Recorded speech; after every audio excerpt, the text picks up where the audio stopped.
Before moving to computer memory unit, we should understand how these cache memory help computer system to increase the performance. Right, now see here, check cache memory to see whether there is required data. Now CPU will check the cache memory. If available data here, right, if the data is available here, CPU will directly access from the cache because this communication is very fast. If it is not available, right, then it directly read it from the cache and process. If it is not available, right, now CPU first of all check the cache, the required information not available, then what will happen? CPU directly ask from primary memory. CPU will directly ask from primary memory and process. Then while working, the logic circuit can guess. Then it will put all necessary memory unit from main memory to cache. So this will speed up the system. Otherwise CPU need to bypass this cache and go. This communication is slow, take time. So this how cache memory help to speed up the system. It resides between RAM, primary memory, and the CPU. Right, now it is very clear how cache memory help computer system to speed up the system. Cache memory is much more faster than RAM. Then you might think, so instead of RAM we can directly use cache memory. True, definitely your system performance increase, but the problem is price, very high cost. So therefore always whomever manufacturing these systems, they need to consider not only one side. Performance should be increased, at the same time the price also should be in a acceptable range. So that is the main reason we need to consider all possible ways to reduce the cost and increase the performance. Right, now it is very clear. Therefore the small unit of cache memory is used. It is very expensive. Here we will be using a huge capacity. So block by block it transfer to the cache. So therefore CPU communicate with cache memory most of the time. So this will increase the machine performance. Then we can divide the entire memory unit into main memory and secondary memory. Main memory, random access, read only memory. Now it is very clear to you. Then the secondary mean storage devices. So this is our working area, same time temporary, volatile. System performance depends on this RAM capacity as well. This consists manufacturer firmware. This only activate the startup checking whether all components are working properly.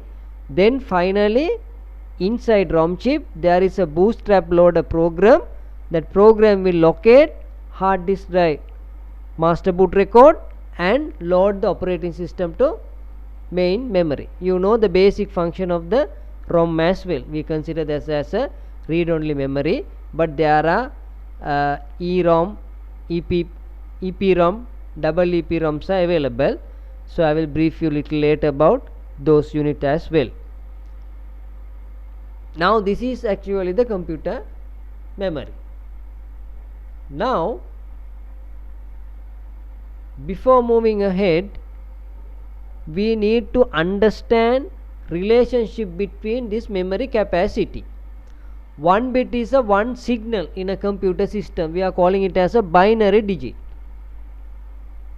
When you take 8 bits together, you can call it as 1 byte.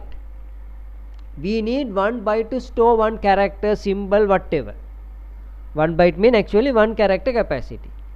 Then 1024, same like, right, hertz, kilohertz, megahertz, gigahertz, same, right.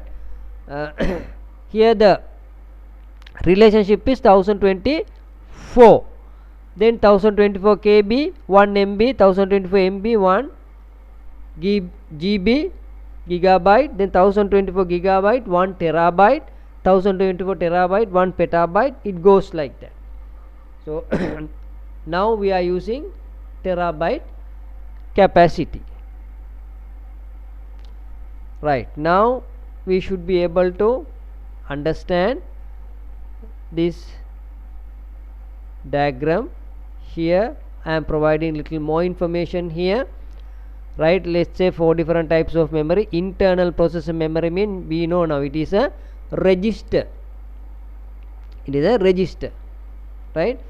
Then we know what is main memory, right? That is working area of the computer system. Read write possible, but it is a volatile memory, temporary. Everything get erased once you switch off the computer. Then read only memory, I previously explained to you. PROM, programmable ROM, once only program, after that can't program.